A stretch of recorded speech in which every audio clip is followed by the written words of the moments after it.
As summer deepened, the trees grew thicker with leaves, allowing very little sunlight to reach the forest floor. Even at midday, certain paths remained cool and dim. The air felt heavier there. The silence lingered longer. Woodcutters who spent entire days among the trees began sharing curious observations. They occasionally discovered deer carcasses lying untouched. Some showed signs of violent attacks. Others appeared strangely abandoned, as though whatever had hunted them had simply walked away before finishing its meal. Such discoveries puzzled experienced hunters. Predators rarely wasted food. Nature seldom acted without purpose. Still, no one believed these strange findings were connected. At least, not yet. Then came the stories about the livestock. A few sheep disappeared from distant meadows. Several goats were found injured without any clear explanation.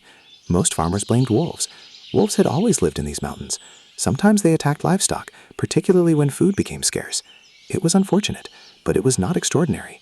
Village elders reminded everyone to strengthen their fences. Shepherds were advised to remain closer to their flocks. Life adapted, just as it always had. Even so, some details refused to fit comfortably into ordinary explanations. One shepherd claimed he had seen an animal unlike any wolf he had encountered before. He described it as unusually large. Its body appeared lean yet powerful. Its head seemed broader.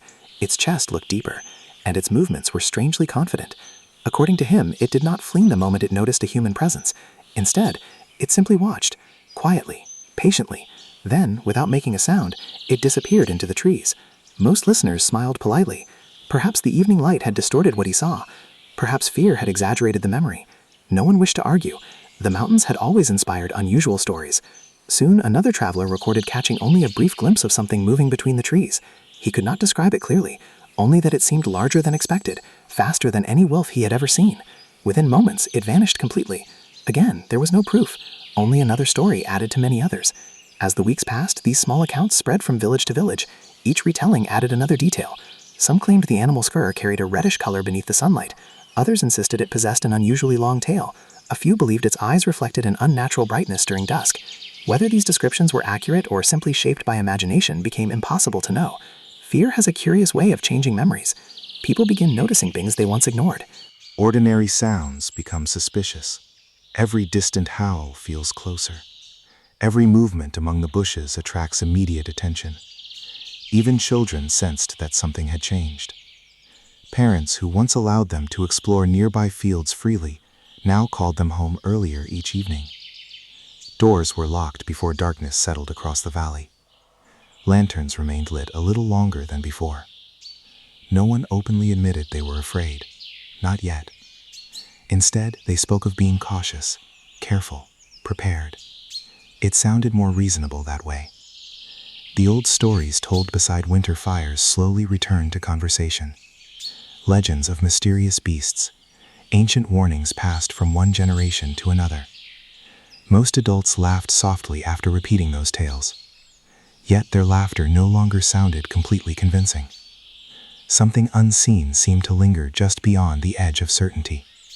Not close enough to prove, not distant enough to ignore. The forests remained beautiful. The rivers still flowed peacefully. The mountains stood exactly where they always had. And yet, an invisible tension settled across Gevaudan like the first dark clouds gathering before a summer storm. No one knew that history had already begun to turn its page. Within only a short time, the peaceful silence of these valleys would be broken forever. And the first encounter with the unknown was now only days away. No one could point to the exact moment when the feeling began. There was no single day when the forest suddenly became frightening. Instead, the change arrived quietly, like a shadow stretching across the ground at sunset, so slowly that almost no one noticed it at first. A hunter would return home speaking of an unusual silence beneath the trees. A shepherd might mention that part of the hillside felt strangely empty, as though every living creature had disappeared. Travelers occasionally hurried through familiar paths without stopping to rest, unable to explain why they suddenly wished to leave the forest behind. Each story seemed too small to matter. Each could easily be dismissed. After all, people often imagined things when they spent long hours alone in the wilderness. That was the most reasonable explanation. And so, life continued. The village markets remained lively.